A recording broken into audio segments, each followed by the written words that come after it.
Hare Krishna. Okay. Welcome again to class 5 of the Nectar Devotion. We're going to be looking at chapters 6 and 7. And as we move into that, let's just start with a little kirtan.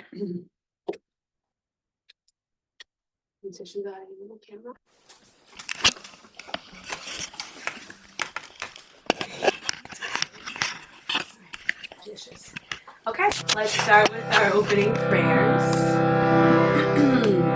Let's take a clearing breath first. Inhale through your nose, fill up. Exhale, let it go. Inhale, filling up.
Bhagwan ki.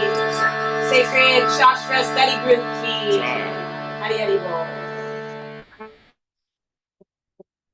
Om Jnana-timirandhasya Jnananjana-shalakaya Chakshurmilitam Yena Tasmai Shri Gurave Namaha Vanchakalpatarubhasya Kripa Sindhubhya Eva Cha Patitanam Pavanebhyo Vaishnavebhyo Namo Namaha Jaya Shri Krishna Chaitanya Prabhu Nityananda Shri Advaita Gadadhara Shri Vasami Gaura Bhakta Hare Krishna, Krishna Krishna, Hare Hare, Hare Rama, Rama Rama, Hare Hare.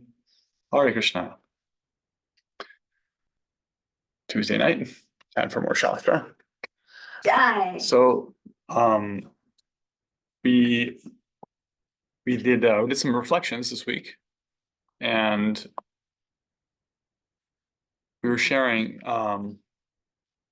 what does it mean for you that bhakti is independent of everything material? Because this is one of the major topics in the last class, chapters 4 and 5.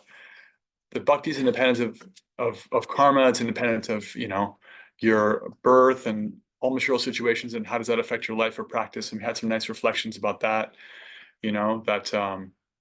Well, let's hear it in your words. I want to start off with any reflections on that or anything else that stood out from the last week of readings, classes, and discussion.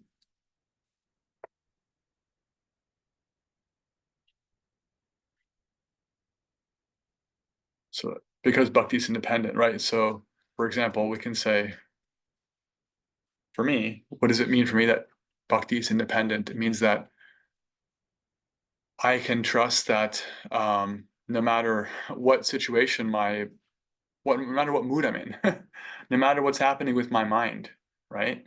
I can connect to Krishna. I can connect to Krishna when I feel great, and I can connect to Krishna when I don't feel great, because bhakti isn't dependent on some state of mind. It isn't dependent on mental purity. It's like, oh, you have to be in a good mood to practice bhakti. No, you don't. Really don't. Krishna is always there. So that's one thing I can say for myself, right? So any reflections along those lines, what it means to you, or anything else from the class discussion, readings. Right, bhakti doesn't ask us to lose our own personality or abandon our own gifts and natural proclivities, but rather to engage them. Just confirming, you all can hear. Yeah, great. Bhakti doesn't ask us to abandon our propensities, proclivities, but rather just connect it back to where it actually comes from, and then that Krishna is the powerful, and then we are empowered by him. Yeah. And realizing that allows us actually to have humility and not have false humility, and to not, for lack of a better way, like squander the gifts that we have.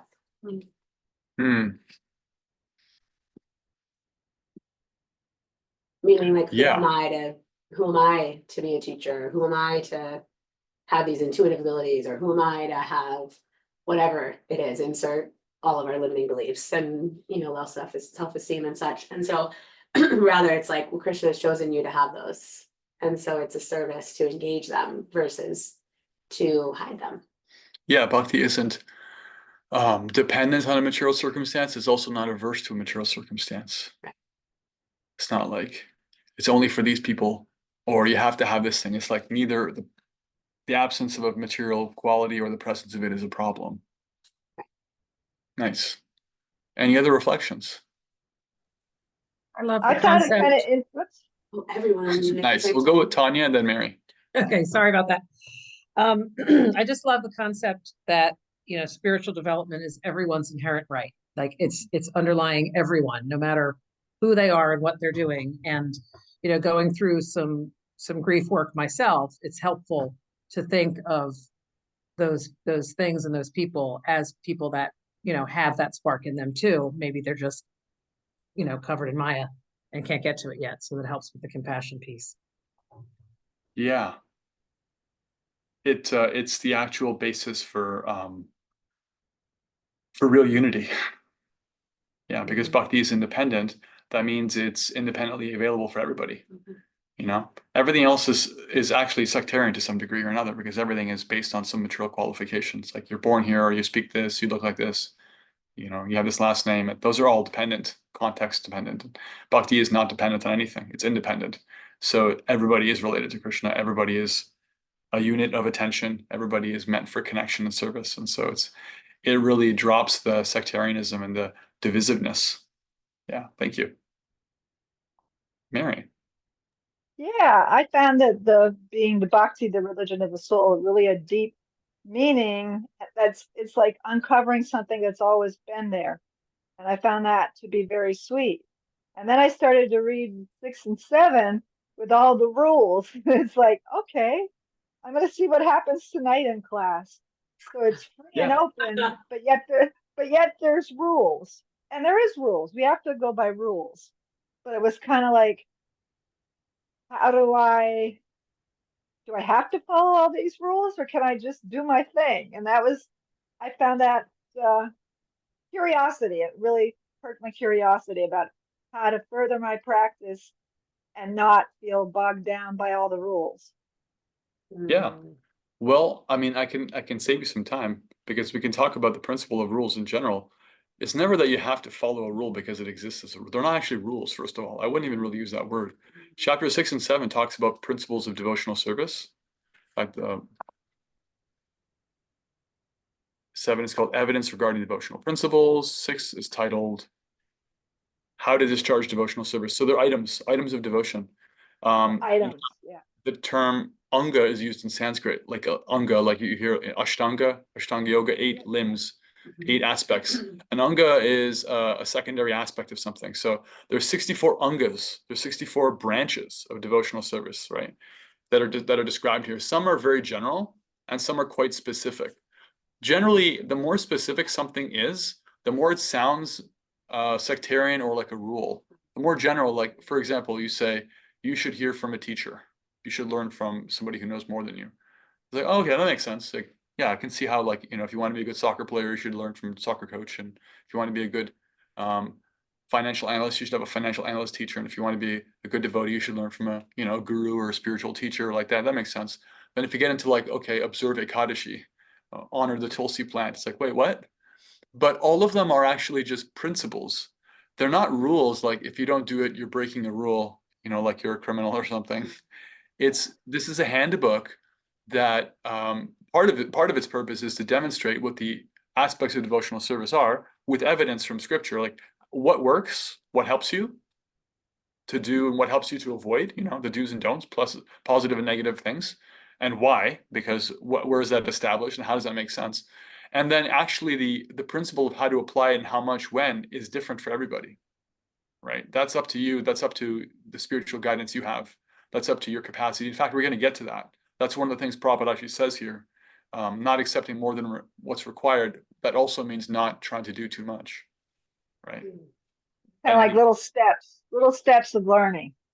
Absolutely, yeah. Bhaktivinoda Thakur compares it to a ladder. If you try to go too fast up a ladder, you slip and fall. If you try to go too slow, you don't really make progress very quickly. So there has to be some forward momentum, but it also has to be manageable. Nice. Yeah. Thank you. Thank you. Great question, because it's like, yeah, it's non-sectarian and it's open to everybody, but then apparently there's these rules.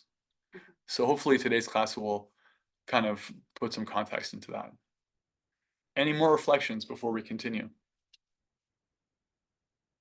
I love thinking about how like bhakti is for everybody, and also like thinking about how I can personally share it in my profession and my work and really like live in it and really be able to provide opportunities for individuals to access bhakti just through living example and compassion and love and all of that. Yeah. I'm really thinking about it from that perspective as well. How to have bhakti be accessible. Yeah. Yeah. Thank you. Again, the more we realize bhakti in its non-sectarian reality, the more we can actually, be that for other people. Right, and that all the principles are helping us to actually be able to be living examples of bhakti. Right. Right, and never even have to even use the word at work, but be showing how to practice bhakti in some ways. Okay. Eileen?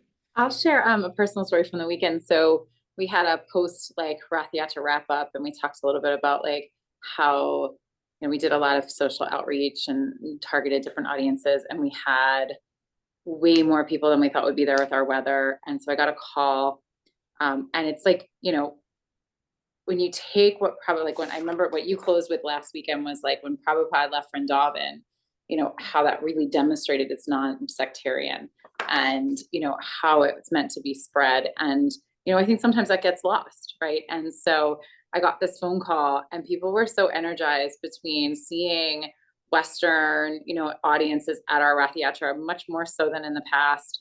And then Keshava Swami's been doing a lot of that type of outreach in the US. Krupa Moya is doing some of that now. And it's just amazing to kind of see this come to life, like just like right before us. And so it, personally, it was like, wow, again, these texts are so old as we talked about before, and this translation is a little bit newer, and it continues to live on and, still inspire.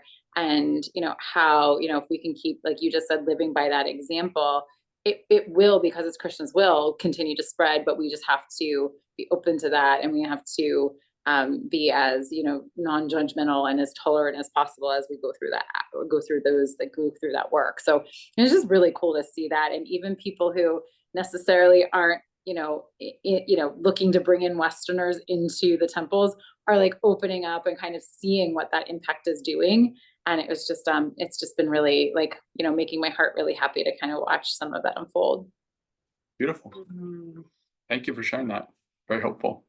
Mhm. And really kind of speaks to how the practice of bhakti is always connected to the practitioners. Like you have to have a living community, that are applying nectar of devotion, Bhagavad Gita principles and philosophy, and that's what makes it possible to present it as relevant. Because it is relevant. It's a non-sectarian science, but if it's presented academically, if it's presented out of context without application, then it appears sectarian. It appears like theoretical, abstract, like at best brain candy, just like interesting. But if it's actually lived, if it's actually exemplified in somebody, then they can explain, well, this is how bhakti works in my life. This is how these principles on paper from so many thousands of years ago are actually relevant today in 2024 in my part of the world, with my body and mind, my family and community. And those people who are living like that actually are necessary for sharing among those same communities, because people need to be able to relate. They need to find a connection point. And the connection point is to the devotees who are practicing these principles. They're not abstract principles. They're always crystallized. They're locally available, right? Just like in a foreign country, you have to have a, what's it called? You have an embassy. Oh. Your embassy is like your local access point to that other country. Inside some other country, it's like your home country is available at the embassy. So devotees are like little embassies. Mhm. Mhm. Thank you. Okay, let's get to chapter 6, how to discharge devotional service. So, Prabhupada says here, there are several items, 64 items. Some of them are especially important. He says, for example, one of the basic principles, one of the very general high-level principles is that one has to accept a spiritual master. Now, the detail is how one follows the instructions of their spiritual master. For example, he says, if one is following the instruction of their spiritual master, and that instruction is different from the instructions of another spiritual master, that's a detail. But the basic principle of acceptance of a spiritual master is good everywhere, although the details may be different. So the principle is that accepting guidance from spiritual authority helps you advance. If my spiritual teacher and someone else's spiritual teacher are giving different instructions based on the context, that's okay. But the point of following is there because that allows the transmission of knowledge to flow, right? And so, for example, we're all reading the Nectar of Devotion, and we're reading it with an attitude of, okay, Srila Prabhupada really has something to offer here. His commentary on what Rupa Goswami is saying is something I care to hear. Rupa Goswami also has something relevant to share. That's a principle of submission. Like whether or not we're initiated devotees or we have formal spiritual teachers, we're taking up, to the extent I would say, to the extent that we take up an attitude of a disciple, towards the gurus of Srila Prabhupada and Rupa Goswami, and other gurus that are quoted in these texts. To that extent, we're actually open to receiving the wisdom therein and applying it, right? And that's true in our relationship with Shastra, with books. It's true in our relationship with the Mahamantra and our chanting process. It's true in all aspects, really. It's like bhakti, it's a very high level principle. It's a very big point to accept spiritual guidance, because if you don't do that, if you're not willing to do that to some extent, there's a really hard ceiling on how much advancement you can make until and unless like Arjuna at the beginning of Bhagavad Gita wasn't looking for a teacher. He thought he had it all figured out. And then when he realized, oh, I really don't, I really need help, that's when he became a vessel for everything he needed to hear. Because he's like, okay, you know what, Krishna, you got to help me out here. So then the wisdom started to flow, because when the student is ready, the teacher appears. That's what they say, right? The student is ready, the master appears. So it's about cultivating our discipleship. And for those who are not yet in the process, for example, of cultivating a relationship with a living spiritual teacher, for looking for initiation, that kind of thing, the principle of guru is still very much present, because we're hearing from Srila Prabhupada. He's giving what's called shiksha, instruction. These are very foundational texts with general instructions for everybody. Rupa Goswami and Srila Prabhupada are giving us that offering. And if we receive it to that extent, we're actually going to make spiritual advancement. Does that make sense? Mhm. And the first few points actually are around the spiritual master. The first point is in Sanskrit, adau guru padashraya, to take shelter. Ada means first of all, first thing. Guru padashraya, to take shelter at the feet of a spiritual master. 2 is being initiated, learning how to discharge this devotional service. 3 is obeying the orders, following the footsteps of great teachers. Number 4, inquiring how to advance. So the first few points have to do with our relationship with spiritual authority, like willingness to receive wisdom, inquiring, asking how to advance. So in this way, we can see that the principle of guidance, of being a student, is foundational. It's a very high level thing. It's not really dispensable. Some of these angas are dispensable. They're not actually strictly necessary. And some are indispensable. In fact, of the 64 items, there are 5 that are considered to be the most important. Lord Chaitanya mentions this in a conversation in the Chaitanya Charitamrita. I don't remember if the conversations with Rupa or Sanatana Goswami, but I believe it was Rupa Goswami, actually. And then he himself puts it in this book here, that those are the 5 most important angas. So we'll get to that. But first, we're going to go through this list. And one of the very important items is the guru, the spiritual teachers. So Srila Prabhupada, Rupa Goswami, begins with 10 do's, 10 positives, then things that help you remember Krishna, right? So the first 5 are about the guru. And then number 6, being prepared to give up anything material for the satisfaction of Krishna. So this is also under progress. This is like not something that it's binary. It's a yes or no, black and white.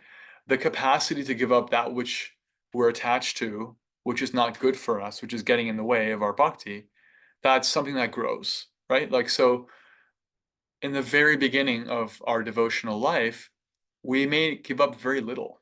We may live exactly the same way, with exactly the same values and exactly the same, demands on our time and what we do with our energy and money and voice and our relationships and anything, and our attention. And then, to some degree, bit by bit, we choose to shift that. And that means giving up some things for other things. So when we read these things, understand that they're, when we're talking about something like giving up that which is material for the satisfaction of Krishna, that's something that happens bit by bit, Some of them are more binary, like number 7, residing in a sacred place.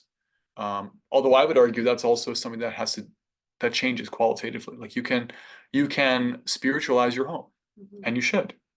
In fact, this is one of the easier ways to really get your foot in the door in bhakti is to try to create a little sacred space. Maybe you aren't going on a pilgrimage to Vrindavan.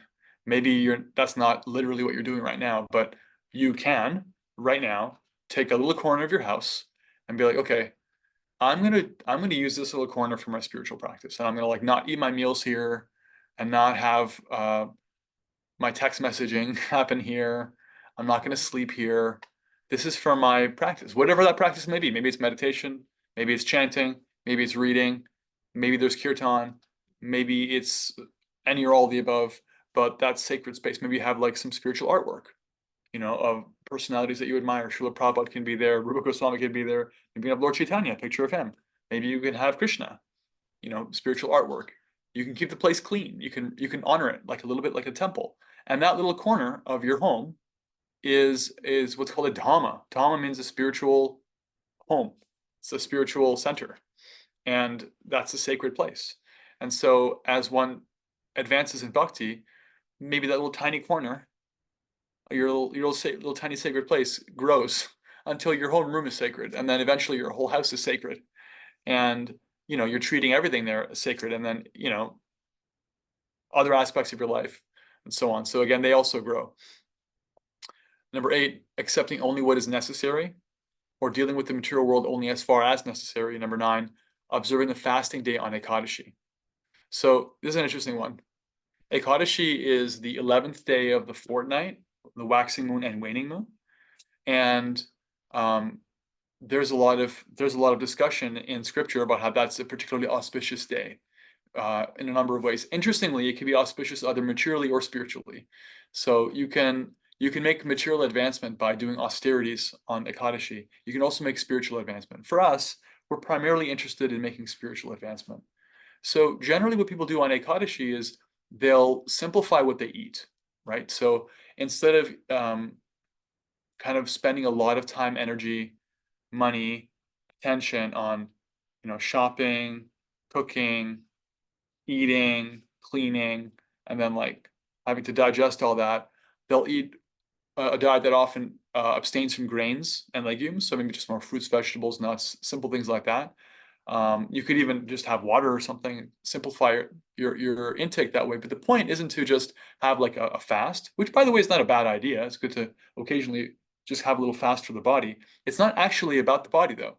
The primary point of Ekadashi is to simplify, to make space for more devotional practice. It's like, okay, where can I get that time from? Okay, how about instead of cooking like an elaborate meal, I just have some, like steamed veggies, a baked potato, or some fruits for breakfast and sweet potato. And I'm going to save that time. I'm going to use that time for extra chanting or extra reading, extra time with the devotees. That's what makes it not just materially purifying, which it is. It is materially purifying to fast sometimes. There's a lot of even scientific evidence about that. But it makes it spiritually relevant, right? So for us, it's nice to take a little time on a regular basis to go a little bit deeper. And Ekadashi means it's every 2 weeks, so it's not all the time, but it's often enough that it's like, okay, I can try to do 5% more every 2 weeks. And I'll get that time by taking it out of, my my eating regimen. I'll just eat simpler. And yeah, so these are like ungas if you try to follow that. I've been following Ekadashi for a few years. It's actually not hard to avoid grains and legumes. If you're into it, you can have quinoa, you can have sweet potatoes or other root vegetables. So you can give it a shot. It's something you can try to do. It's just a thing of how to create space for deeper remembrance of Krishna, how to have a little more time and energy and attention. One of the things that happens if you eat like really heavily too is that you have to sleep more and your mind is occupied. If you just try to actually create more of like a lighter day at the level of your food, it does tend to create more space for your mind and your heart to focus on other things. So that's kind of the logic behind it. And honoring the banyan tree. Okay, item number 10. Mhm. The next 10 are things to avoid. So just like there's things that help you, so there's also things that don't help. There are things that hurt. and those you want to avoid. Remember, we boil down the essence of all bhakti is to always remember Krishna and never forget him, right? So the do's help us to remember Krishna. If we follow the don'ts, that helps us to not forget him. Because the things that we're avoiding, that we're don'ting, they're things that actually get in the way of remembrance. So giving up the company of non-devotees, meaning especially like really opening your heart and taking up the values of people who have non-devotional ideas. To the extent you do that, it gets in the way of your actually being interested in bhakti. So there's a way in which the more you associate with devotees, the more you grow in bhakti, and the more you kind of like take up the values of others, the more you'll grow in other directions too. Don't instruct a person who's not desirous of accepting devotional service. There's a statement in the Bible too, don't cast pearls before swine. It's not helpful.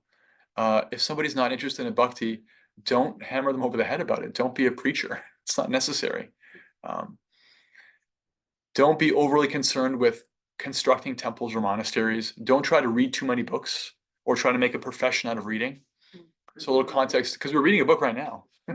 The context is that the primary books of bhakti are very important and very relevant. And there's also a way in which sometimes people can become overly concerned with collecting book knowledge, and they want to kind of like go through books as a material thing. It's like, I don't know, conquer this book and that book, and I'm going to read that library and this library. And it's like, that's not the attitude to have. And especially because core texts like the Bhagavad Gita and Nectar Devotion, the whole Srimad Bhagavatam, there's only so much time in our lives anyway. I mean, I've read the Bhagavatam at this point. Most of the cantos I've read at least 3 times. That by itself took me years to do, and I can promise you, I've not even come to the beginning of the end of it. There's so much more to read. I'm going to go to Vrindavan for Kartik, and our main practice is going to be reading the entire third canto. So if one thinks like, oh, I've already read that one time, so like I'm done with it, I'm going to go read another book and that'll really be advanced.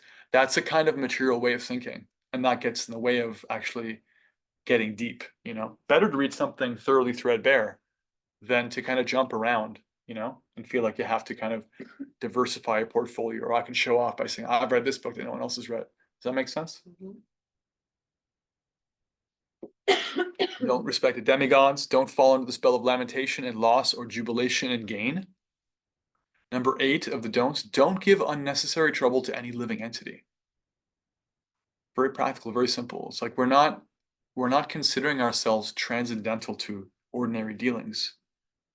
In fact, Rupa Goswami says it in respect to that, do not be neglectful in ordinary dealings.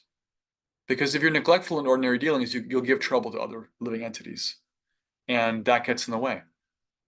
Because the universe is designed in such a way that if you cause trouble for others, you cause trouble for yourself. You have to learn how to get along. If you don't, then what happens? Hint, it's the same thing that happens in kindergarten. Time out. You get a little time out. If you cause trouble for others, you get a timeout. In this life, or you get some kind of rebirth situation, karmic situation, where you got to go on timeout. I'm sorry, you caused trouble for others. So don't do that, because it gets in the way. If you're causing trouble for others, if you're creating stress and anxiety, if you're complicit in violence or suffering of living entities unnecessarily, to that degree, it's going to cause obstruction to bhakti. It gets in the way of one's remembrance of Krishna. Actually, it hardens the heart, and it can distract one.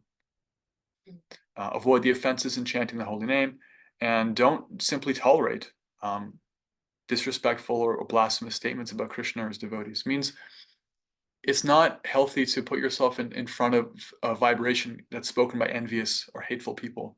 If someone's like not interested in bhakti, that's their prerogative.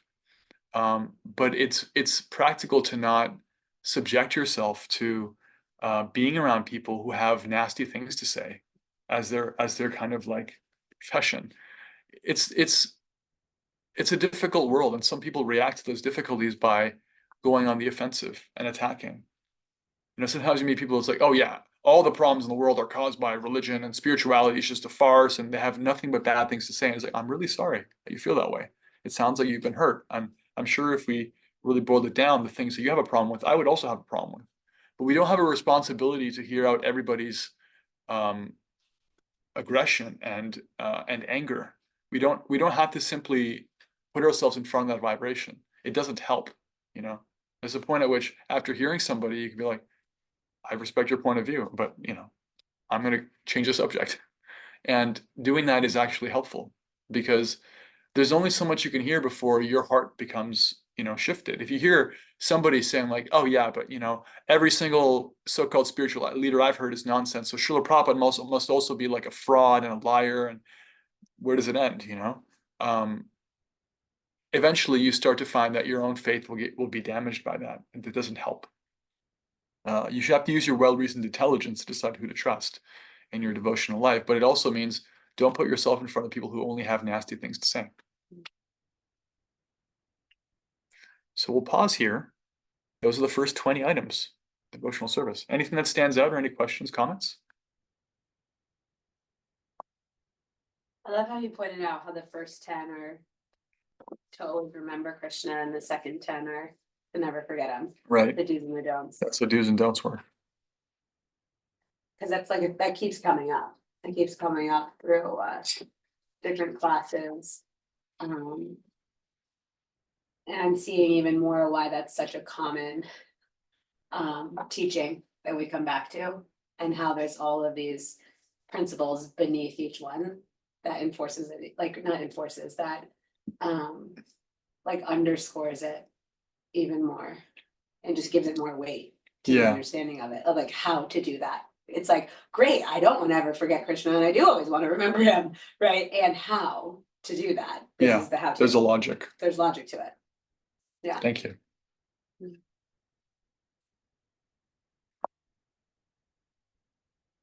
Any other reflections so far?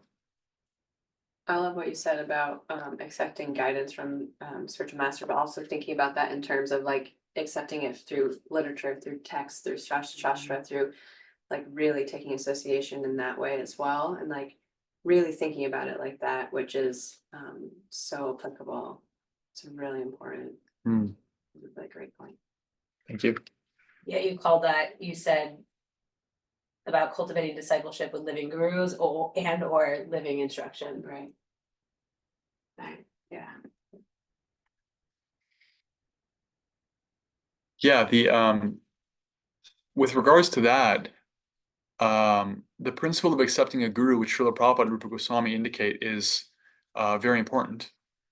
When it comes to guruship, discipleship, the essence is what's called shiksha. It's instruction. Diksha, or initiation, the formalization of that is part of it. It's actually part of the process of receiving instruction. Just like anybody can be in a relationship with somebody else, but when you formalize it and take vows, there's a way in which it indicates seriousness, right?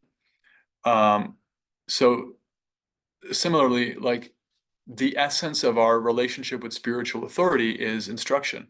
Historically speaking, there's no evidence that Lord Chaitanya paused his travels, his pilgrimages on meeting Rupa and Sanatana and had a formal ceremony to accept them as disciples. He did not do that. He did give them names. He did change them and give them spiritual names. They had different names where Rupa and Sanatana were given. He gave them instruction, and they took that very seriously. In fact, their first association with him was through correspondence. And they surrendered. It was a heartfelt offering of their lives, and he received that, understanding their trust in him, and he gave them instructions, which they followed. You know, open temples in Vrindavan, establish the places of Krishna's pastimes, exemplify devotional service, teach others the science of devotional service, like that. And they did that, but circumstantially, it was not necessary for him to formalize that for them. Of course, they're very advanced devotees, and that's a very special circumstance. So we see there that the shiksha is primary. And although, you know, diksha is always there, we take initiation, like Lord Chaitanya himself had a guru he took initiation from. Krishna himself had a guru 5,000 years ago that he took initiation from. The essence of that relationship is not a formal or ecclesiastical consideration. It's instruction. It's actually like the transmission of spiritual knowledge. So that's important, because we're all receiving spiritual knowledge right now. Whenever we read from Rupa Goswami and Srila Prabhupada, that's actually a guru-disciple relationship. These are our shiksha gurus.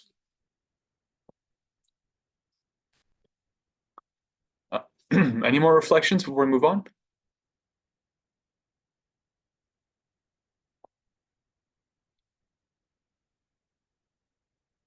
Okay, so 10 positives, 10 negatives. Srila Prabhupada again goes out of his way to say, out of these 20, the first three, namely accepting the shelter of a bona fide spiritual master, taking initiation from him and serving him with respect and reverence, are the most important. And so there's 44 other items that are listed here. And many of these have to do in the context of deity worship. So deity worship is a function of bhakti. Deity worship has to do with really engaging our senses in Krishna's service. Because of that, there's more detail, right? Like the actual essence of bhakti is to always remember him and never forget him. But then how do you actually remember him? There's a lot of things you can do with your body and mind and all the different senses, and all those different ways you can do that are often affected through deity worship. Deity worship means how do you actually engage your eyes? How do you engage the principle of, like, your sense of taste? How do you engage your ability to walk in bhakti? So this is all easy to do in the context of deity worship, because the deity is actually an authorized form of the Lord who appears out of his mercy to engage devotees who don't have the capacity to remember him all the time. It's like, you want to advance in bhakti, you can collect flowers for Lord Chaitanya and bring it to him. And that's deity worship, right? You can, here's some. You can dance before the deity, right? Dancing in kirtan. Bow down upon seeing the deity or the spiritual master. Visiting a temple is actually a form of devotional service, just visiting a temple, like going somewhere.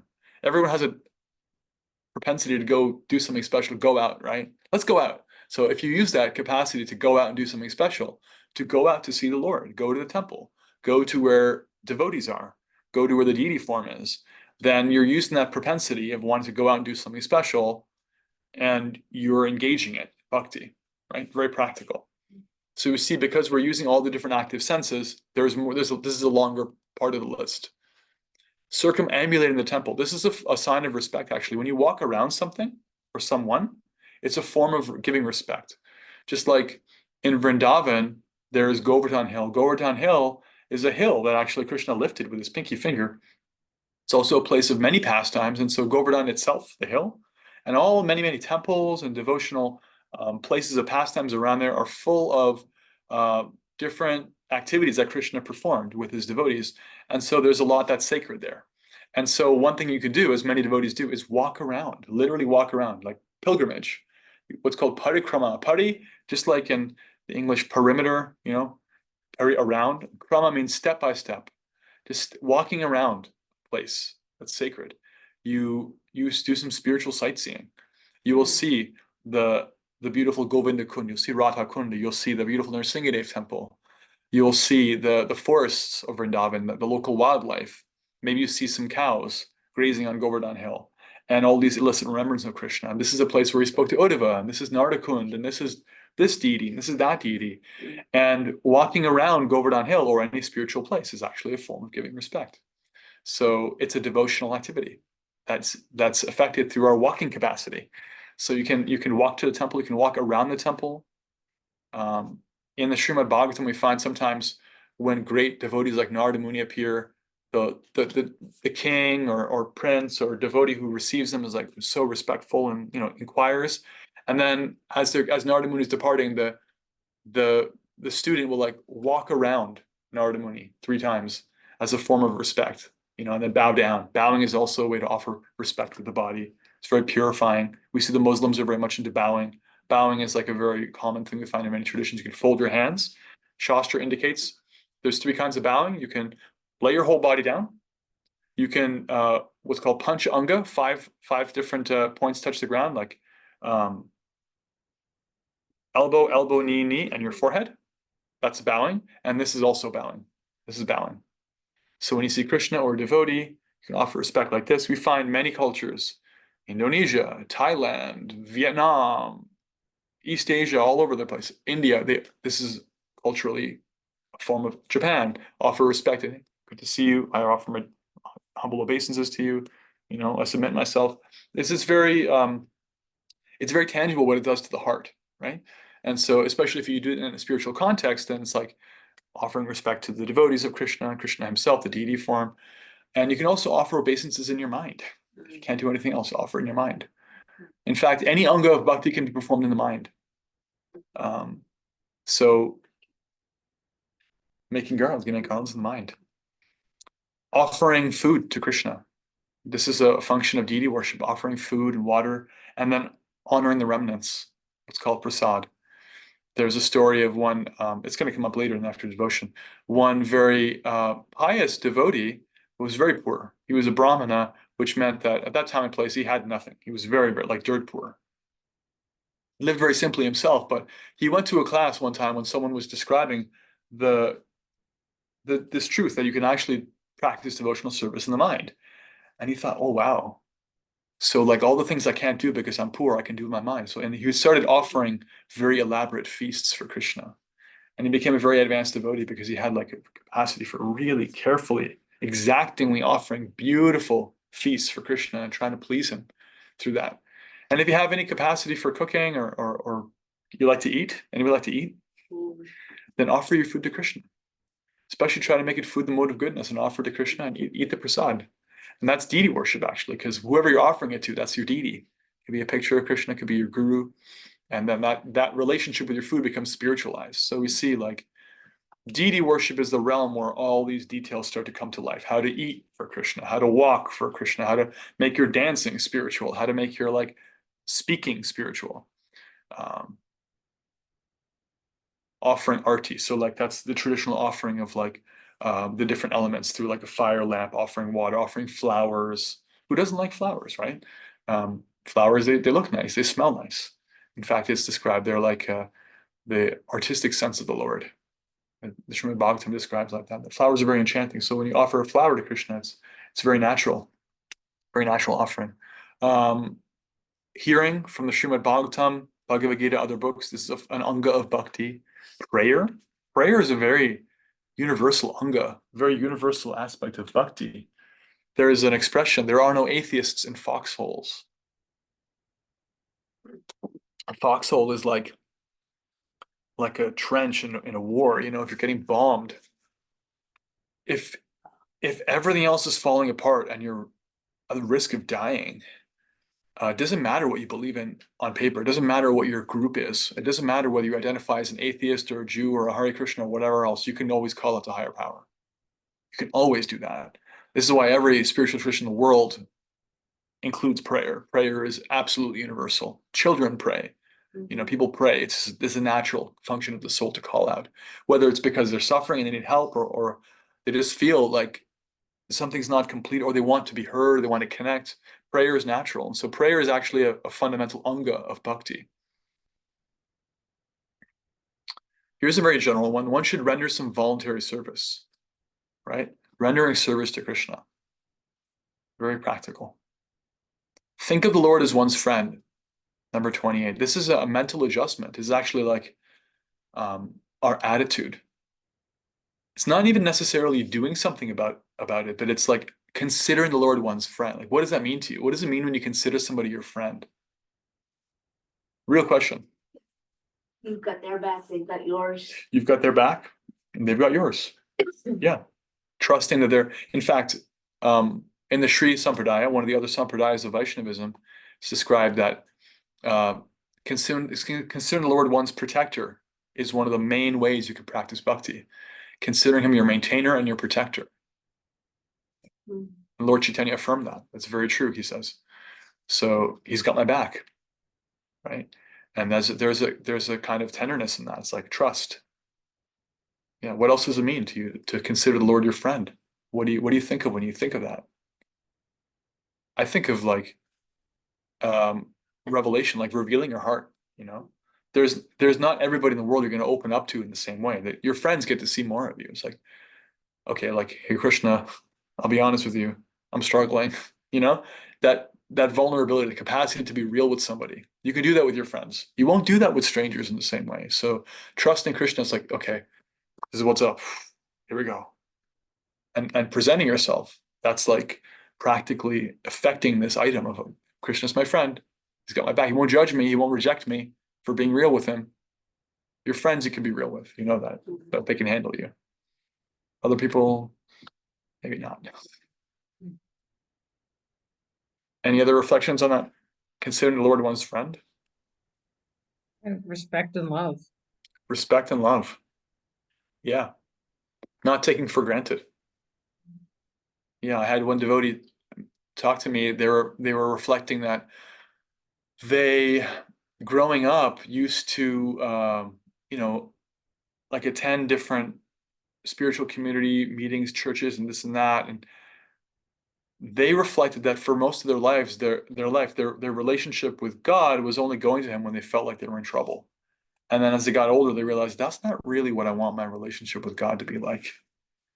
Because they wanted it to be more less superficial, more heartfelt. And they consider it like, I think it'd be more respectful if I was reaching out not just when I'm in trouble. I was like, yeah, if you had a friend who only called you when they wanted something, it wouldn't feel that respectful. Christian doesn't reject us, even if we forget him entirely. What to speak of it, we'd only turn to him when we're looking for something. But respect also means like, hey, what do you want? How are you doing? And getting like a little beyond our selfishness. So there's a lot of, of depth we can go into in here. Thank you. Some other items, offering everything to the Lord, offering a favorite article, whatever you like, you can offer to Krishna, whatever you're attached to. That's how you can perform. You can actually purify it by offering it back. Hearing the Srimad Bhagavatam, living in a sacred place, respecting the devotees, doing special service in the month of Kartik. It's coming up, October, November. In fact, the scripture around Kartik is really, it's a really simple description. There's so many things you could do. You could take different vows. You can do all kinds of complicated things. If you offer just a little bit of a little lamp, a little candle, Krishna considers that a very big deal. He's really fond of that. Kartik, it's traditional. Devotees of Krishna will do that. I'll be doing that in Vrindavan. Kishore will be doing that here. It's really simple. You can just get yourself some tea lights. You can offer it to your deity or a picture of a deity or Krishna in your heart. And there's a nice song that we sing, the Damodar Ashtakam, reflecting on Lord Krishna's pastimes as a young boy. So bhakti is really simple. Honor fasted festival days like Janmashtami, Krishna's appearance day. This is an anga of bhakti, right? Like if all your friends and family forgot your birthday, you'd be like, wait, what's going on? When someone remembers, it's like it shows they care. So these special holidays and special days around Krishna's pastimes, honoring that is a branch of bhakti. Chanting. So all in all, there are 64 items here.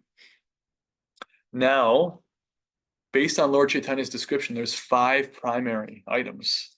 He says in the Chaitanya Charitamrita, even a slight connection to these 5, even if done without understanding why or unconsciously, can give so much benefit.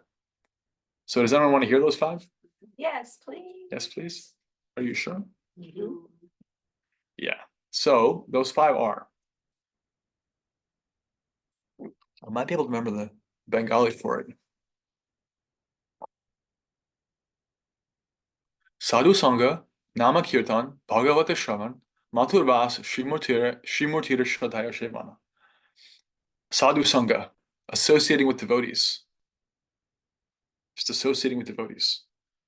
Like Bhaktivinoda Thakur says, if you can't do anything else, just sit down with the devotees. Just being with devotees, associating with them, receiving what they have to offer, serving them. This is such a fundamental thing. Sadhu Sangha, Nama Kirtan, chanting. Either japa or kirtan, chanting, such a fundamental thing. Bhagavata Shravan, hearing devotional literature, like Bhagavad Gita, Srimad Bhagavatam. Nectar devotion is really in the same family. It's a very primary text. So hearing bhakti scripture, core bhakti scriptures, living in a holy place,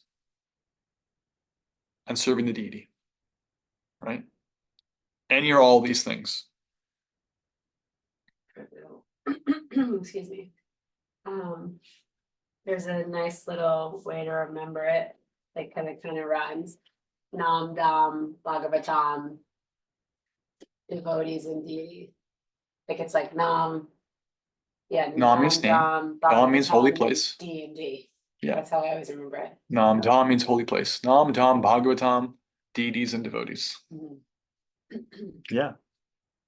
And someone may say, well, I mean, I can't worship the deity. I'm not like a second initiated devotee. I can't go to the temple and get on the altar. It's like, well, maybe not, but you can get yourself a picture of your favorite deity and put it up someplace in your home. And when you walk by it, be like, and that's deity worship. You just bow down to the deity. You can offer your food. It's like, okay, I just bought like a fresh bushel of peaches or whatever and offered to my picture of Lord Chaitanya. That's deity worship. You just did deity worship. Now you can distribute those peaches to your friends. Deity worship. Gather flowers. This is all under the category of deity. But like, this is a bigger picture thing. It's like the general category of serving the deity, right?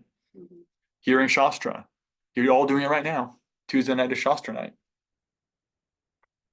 If you can get a little Shastra in your day every day, it's a great idea.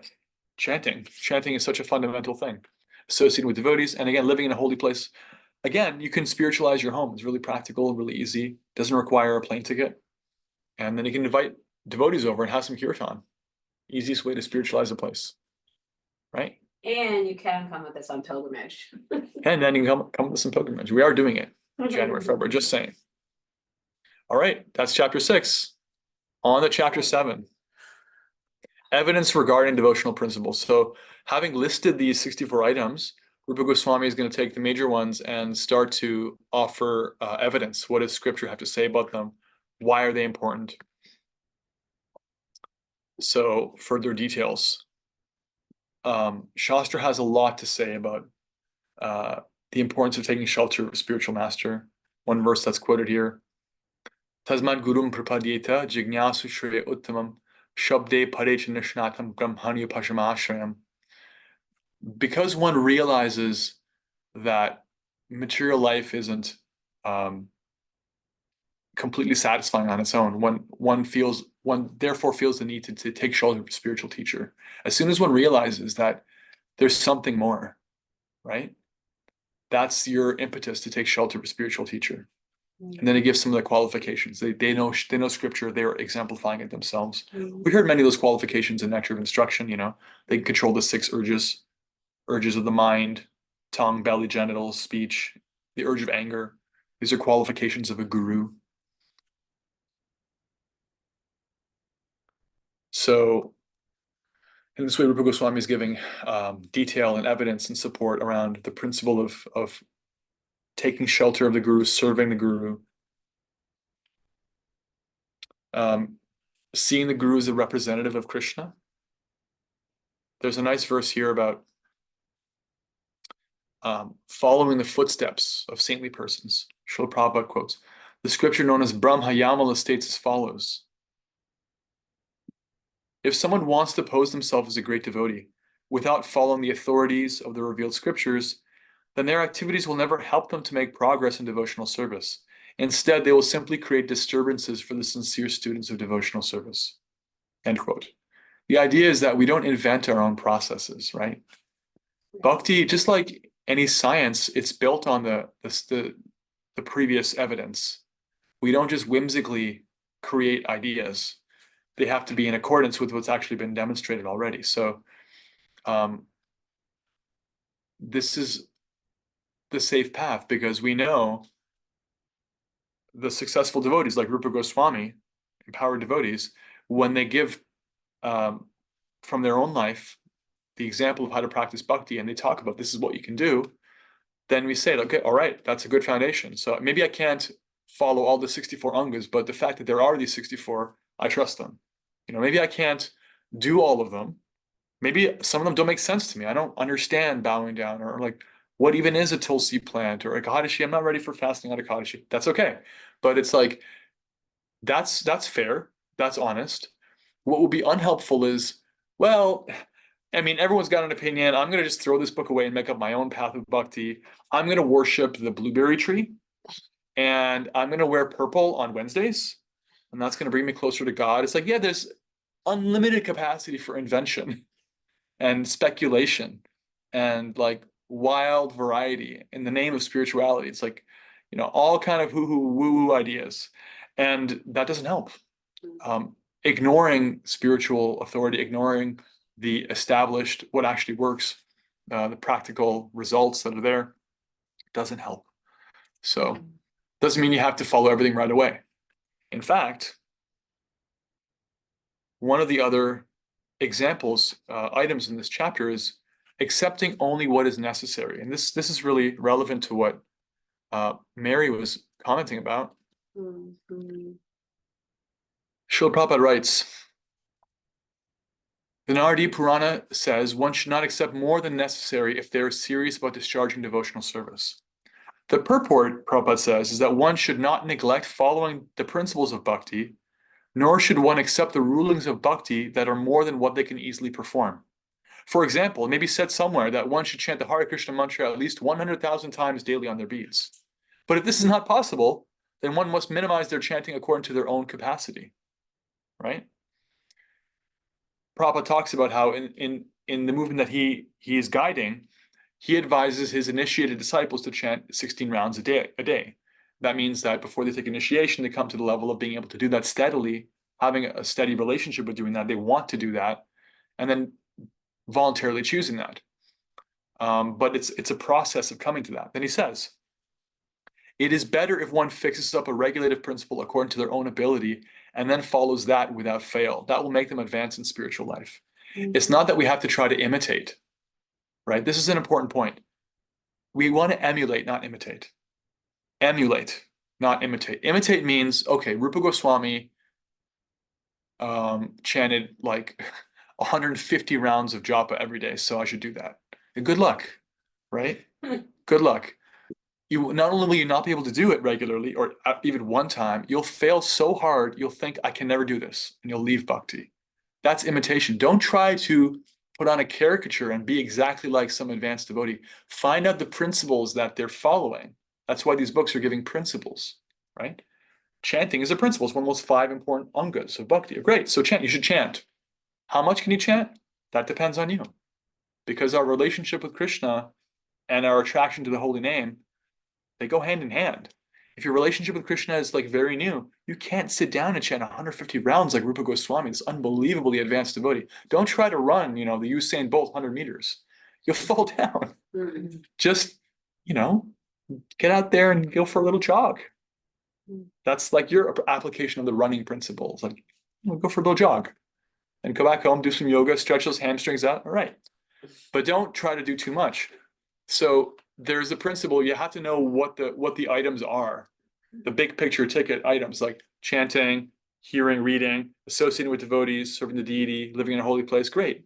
Hearing from authority, having a relationship with Guru through Prabhupada and Rupa Goswami. And then how much can I do that? What is my capacity? And the key to advancement isn't doing a whole bunch. It's doing something regularly, especially every day. If you can do something regularly, that's the ticket. And then you can do it regularly, then you can do it a little more. Because that's what gives you the capacity to increase, is the regularity. Just like if you want to start running, you don't go out there and sprint. You go out there and like move your legs a little bit. You make yourself a little daily or like every other day kind of sadhana of going for a jog. And then you're not just going for a jog, you're going for a run. And then you can start getting on the blocks and like starting, the starter's whistle and going for a sprint down the 100 meters. Like you can increase gradually. Your muscles will get stronger. Your mind will get accustomed to it. Your breath will get more powerful. Your heart will become accustomed to it. There's a process biologically. So similarly, there's a spiritual process of developing a taste, becoming renounced from naturally averse to things that are getting in the way of our bhakti. Having a lifestyle that's conducive to advancement, all that comes in time.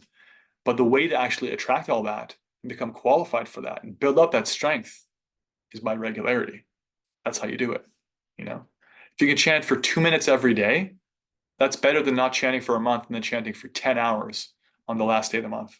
Far better. Chant for 2 minutes every day. If you add up the number of minutes, it's not as much, but it's much more powerful for you, right? Because you're doing it every day. Just like if you want to have good dental health, you should brush your teeth how often? At least every day. Twice a day if you can. Don't just do it once a week. Don't spend an hour in the bathroom brushing your teeth once a week. That's not going to help you. Better to spend 10 seconds every day than that, right? Regularity. So much power in regularity. Mhm.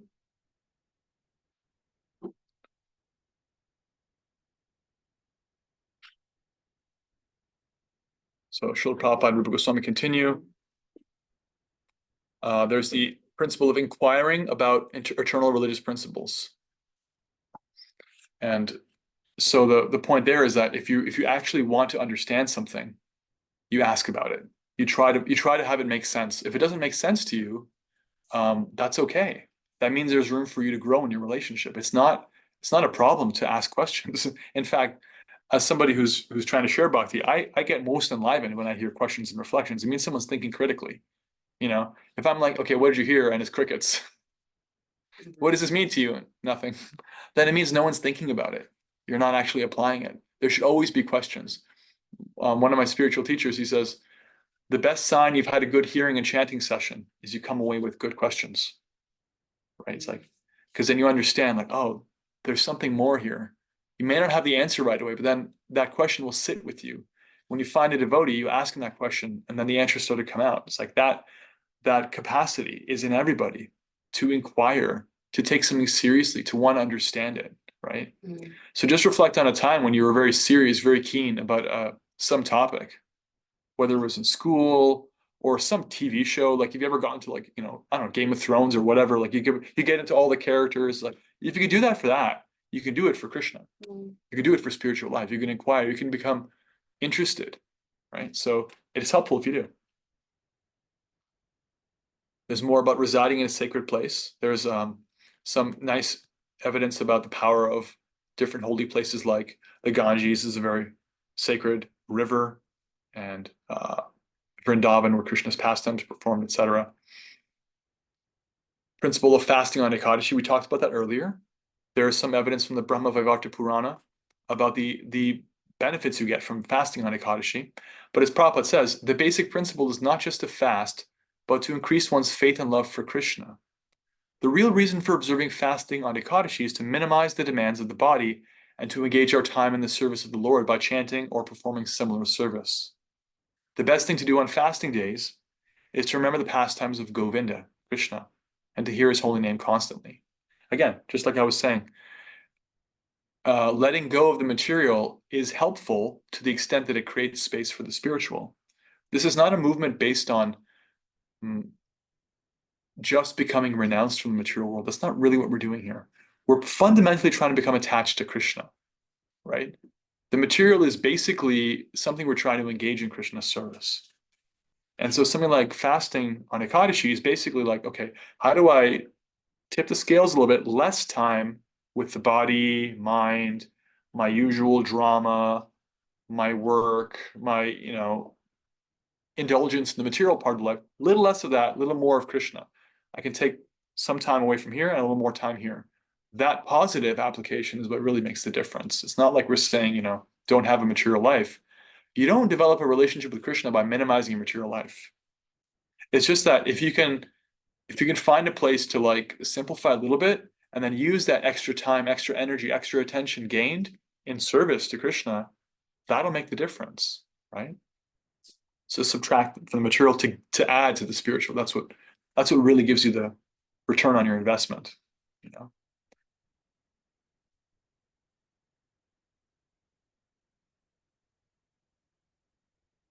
Giving up the association of non-devotees, again, the principle of the positive is more important than the negative. It's not just that giving up the association of non-devotees is helpful, it is, but the positive is to accept the association of devotees. Mm-hmm. That's what gives one the sense that I'm getting something special here with devotional people who are practicing bhakti. There's something happening here. There's some way in which I'm being nourished. That's what gives one the impetus to make further changes in one's life anyway, if they're going to happen. It's not that in a vacuum we start to minimize material stuff. Generally, what happens in bhakti is that our attachment to the material, whether it's material association, material food, material activities, material sound vibration, all those things decrease because of our attachment to and our exposure to the spiritual thing. That's what gives us the experience that we can feel like, oh, wow, chanting is special. Oh, Tuesday night Shastra is nice. Oh, I like being with devotees, whatever it is. And that creates the momentum and the spiritual strength to let go of the material equivalent, material association, material books, material movies, whatever it is that, you're attached to. Find the spiritual equivalent. That's what really gives the momentum to let go of the material. It's not so much that you independently just let go of the material, That's also helpful, especially with things that are just very damaging. Like if your profession is like you're a hitman, it's not going to be so good for you. It's like pretty tough. There's a lot of like suffering you're responsible for. Maybe you can look into changing that. What's the spiritual equivalent to a hitman? Like slaying demons, Yeah, work on purifying your inner self. slay your inner demons. Slay your inner demons. Yeah. Mhm. And yeah, that's intense. Mhm. Not reading too many books. We talked about that earlier. Straightforwardness in ordinary dealings and equilibrium and loss and gain. There's a beautiful quote here. I think it was Tanya sent me a message about this. Rupa Goswami says, a devotee should not be subject to lamentation or illusion. There's the following statement in the Padma Purana, quote, within the heart of a person who is overpowered by lamentation or anger, there is no possibility of Krishna's being manifested, right? When you're overpowered by lamentation or anger, it's very difficult to be Krishna conscious. So developing equanimity and being straightforward in your dealings, right? If you're not straightforward, if you're like duplicitous, if there's some dishonesty, there's some like duality there, it gets in the way. And not giving any pain to living entities. We talked about that. It's very difficult to practice devotional life if you're actually causing suffering for others. You'll be put on timeout. Even if you're a sincere devotee, if there's some way in which your activities are causing suffering from others, if you're harsh in your speech, if you have an anger problem, if there's some envy in your heart, some pettiness, so these things can come up. It's natural. We all have some, faults. What happens for sincere devotees is that Krishna points these things out. He brings it to the surface. He allows us to see it, particularly in the course of sincere association with devotees brings it out. You'll see it. It'll be brought to your attention. And sincere chanting, you'll become aware. And that gives you an opportunity to start to let go of those activities or unhelpful mentalities, because that's Krishna being like, I care about you. I love that you're trying to come closer to me. Here's what you can do is like put a little attention on this thing. This envy you have or anger or this harshness, you're sometimes harsh with that person, or there's a way in which you're like judging, or there's different things that can be there in the heart of a conditioned soul. And so letting go of these things bit by bit means not giving pain to other living entities, and that softens the heart. It's very pleasing to Krishna. So the difference for us is that we're not just undergoing like self-help in a vacuum. The self-help is that we're trying to purify the heart to serve Krishna better, right? We're trying to create this sacred place in our heart for him to reside, to enthrone him there. And just like if you want to invite the king to sit on a throne, it should be clean. You have a nice temple room, it's clean, it's beautiful, it's presented, there's garlands, it's ornamented. We want our heart to be a soft, sweet place for Krishna to enjoy, to reside there so we can serve him. And so these sharp, unpleasant things, anger, resentment, whatever may be there, when they start to come up, we realize, okay, this is a place where I can purify, and Krishna, please help me to do that so that I can not give pain to your fellow living entities. And then it's like self-help for the sake of actually being making a sweeter offering to Krishna. Does that make sense? Mm-hmm. And that's it. That's how the chapter ends. Let's take any comments, questions, reflections on anything we heard, and then we'll give you your devotional homework.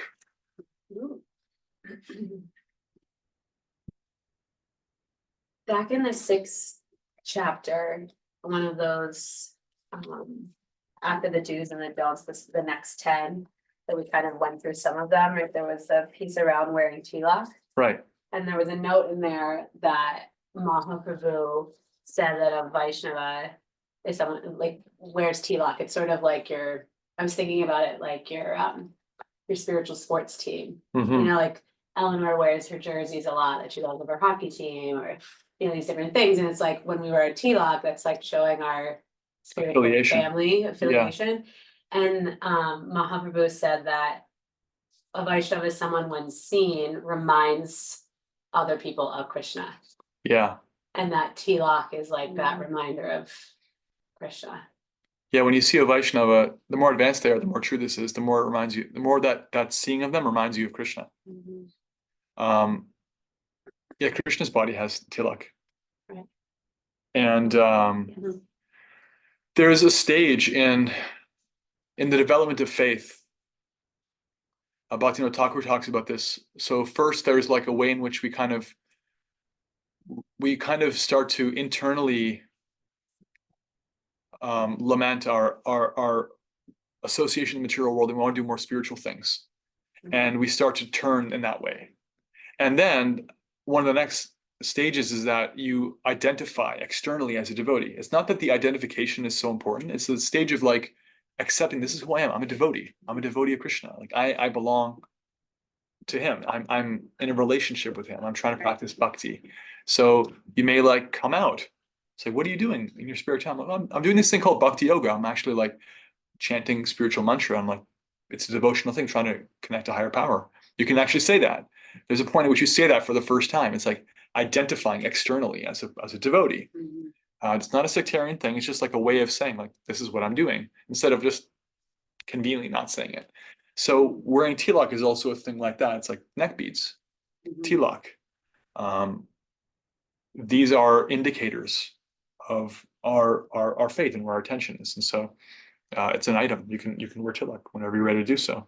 There's a nice little ritual you can perform around that, where you ask the Lord to reside in these places on our body. There's a nice short mantra around that.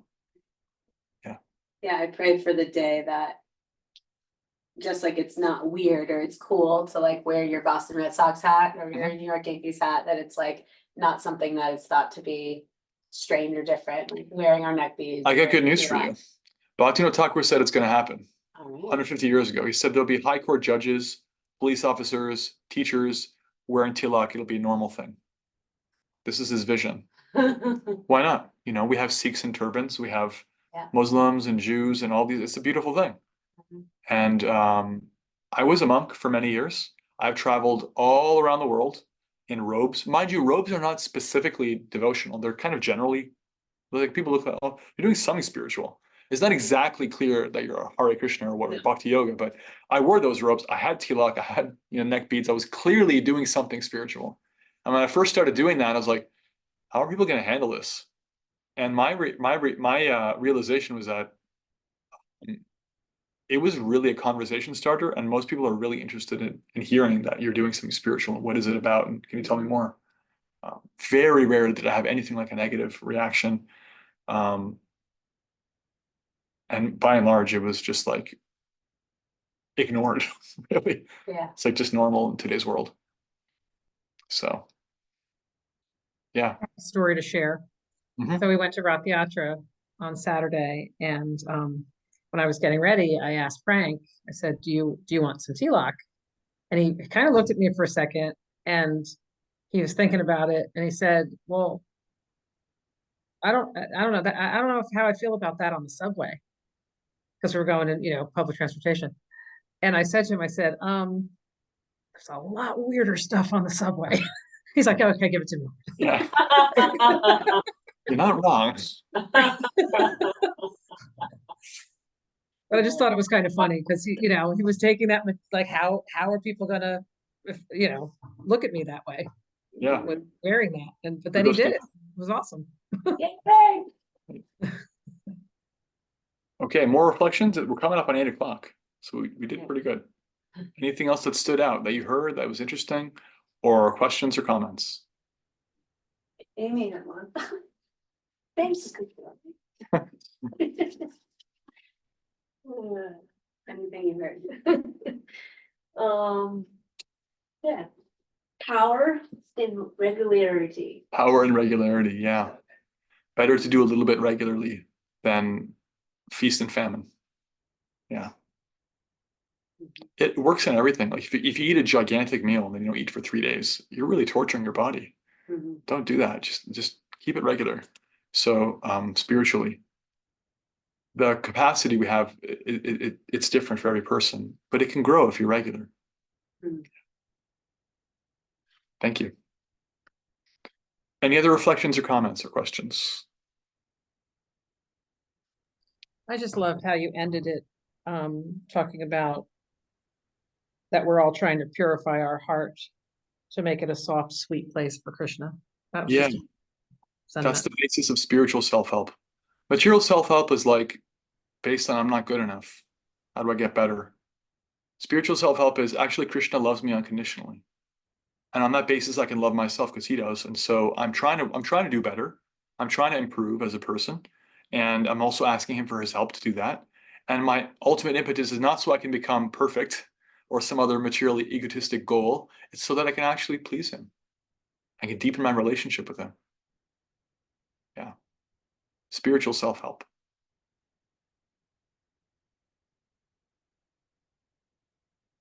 Jai. All right. I think we're good. So our homework, not what you have to do, what you get to do, is you get to reflect on anything you heard that stood out. Please share in the WhatsApp. We'd love to hear that. And one thing I'm specifically asking is if you can reflect on one of the angas, one of these 64 items of bhakti, and your relationship with it. You can pick one that you have a relationship where you've like practiced it and what that's been like for you. You can pick one where you're thinking, I haven't really done this, or I haven't done it much, but I want to deepen my relationship with it and share about that. Or you can pick one where it's like on the back burner, like maybe one day, but not yet. Or it sounds interesting.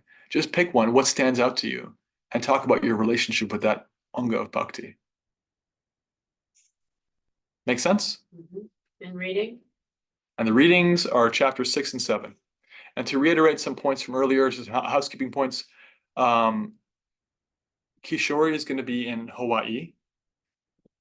So this Nectar devotion class will continue for the next 2 weeks while I'm in North America. So this week, the week after, and the week after that. After that, there will be a break. We'll take a break when I'm in India for Kartik. So stay tuned.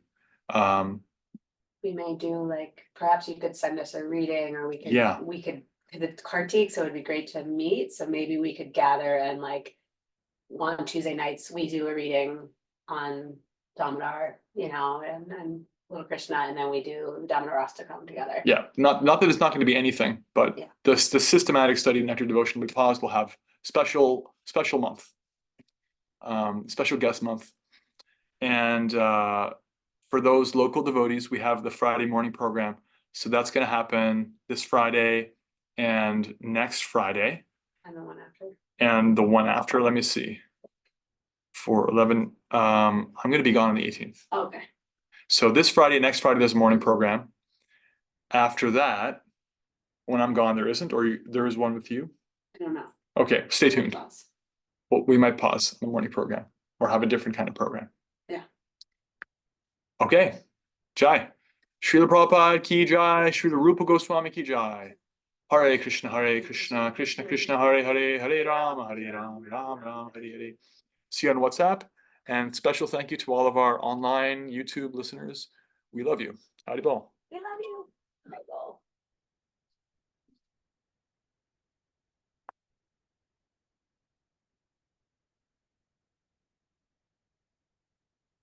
Did you say? Haribo.